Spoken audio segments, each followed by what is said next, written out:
Well, now, did they?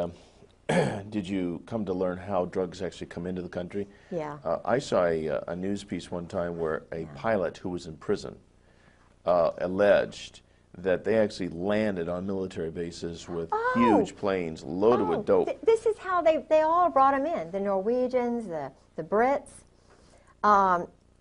The drugs, you see, they would come down through Burma, Turkey. They'd come through the Bekaa Valley. The banks were in Beirut. They were in Panama, Mexico, in St. Thomas after, the laundering of cash. You see, cash, that's why some of the banks in New York, you can very easily find out who the drug lords are. Barry McCaffrey, I saw him 2 weeks ago, and he said something he let it slip out. He's an Army general, He said, we haven't done any more or any less in the last 5 years. Now, in terms of the war on drugs? Yeah, no, they're just holding it. The word he used, I think, was holding it. It was a word that you could tell they'd used in briefings. They were the guys who were doing the drugs are military officers. In fact, doing the drugs meaning controlling them. The flow. Oh yeah. In fact, one of George's best friends, Colonel Ray Moore, I suspect that Ray Moore was from the gang, the ghetto area in California. His wife was a very good friend of mine, Charlotte. She's dead? No, he is. Oh, he is. But when George would sort of disappear. Your husband? Yeah, all of a sudden they would appear and be in the house. Calm me down, take me over, exercise, do all this mystical stuff. And it was really funny because they came back from Mexico. And George just happened to disappear, and they were right there, Well, Ray Moore, all this stuff, I knew about his background, and I started thinking, what's going on in Mexico? Why the heck is Ray going down to Lake Chapala? And he would talk about his day. His day would be going out with the men playing golf, going to this spa with the men, They were doing deals, going to Guadalajara. And there would be Tom Reap, another former chief of staff for Gray, going to Mexico. There would be Ken Millis, another temporary chief of staff when George's wife's funeral took place. There was Ken Millis. Now these are guys who are part of we call the Brotherhood, and they're all going down to Mexico. So what's going on in Mexico? Ray's one of these guys who wants to sit in the sun. He doesn't want to go down there to Mexico and do all that stuff, but he did, and he got cancer all of a sudden. And another guy got cancer all of a sudden, right after he got out of the Marine Corps.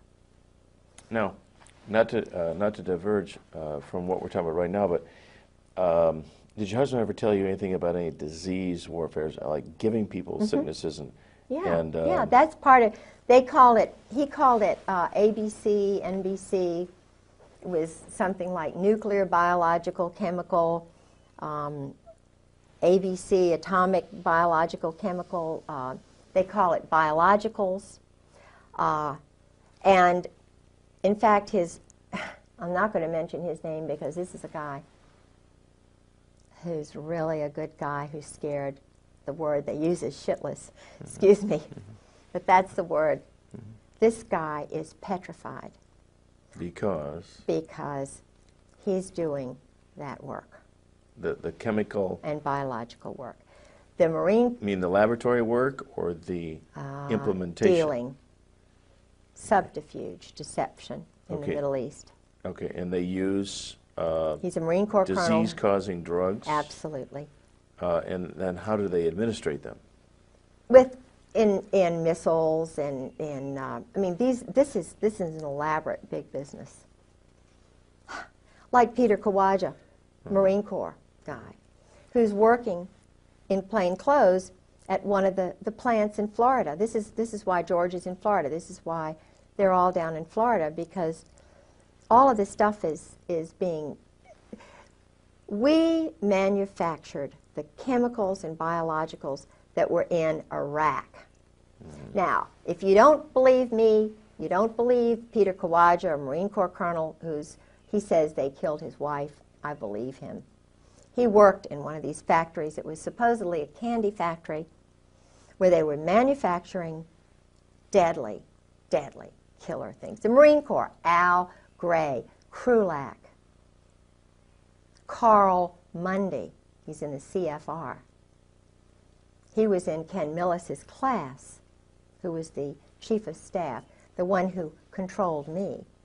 You know, I went to his mother's house in 7 Mile, Ohio. Flo, his father was a German Nazi. I'm not saying that, you know, being a German Nazi is bad, but he's part of this group. And if you don't believe me, if you don't believe Peter Kawaja about the drugs, you can, I mean, it's just, it's everybody knows. There's a guy named Randy Hebert, Lieutenant Colonel, hero, American patriot. This is a guy who should be the commandant of the Marine Corps, Krulak. I'm talking to you, I'm talking to Al Gray, I'm talking to you, Carl Mundy. You all are adolescent, immature. I call you twerps. You're liars, you cheat, you steal, you kill. You're beneath the contempt of any of your wives. They are scared to death. Why do you do this to your wives, guys? Look at that tape of Randy Hebert. I knew Chesty Puller, and this is a strong, wonderful guy. I knew his wife.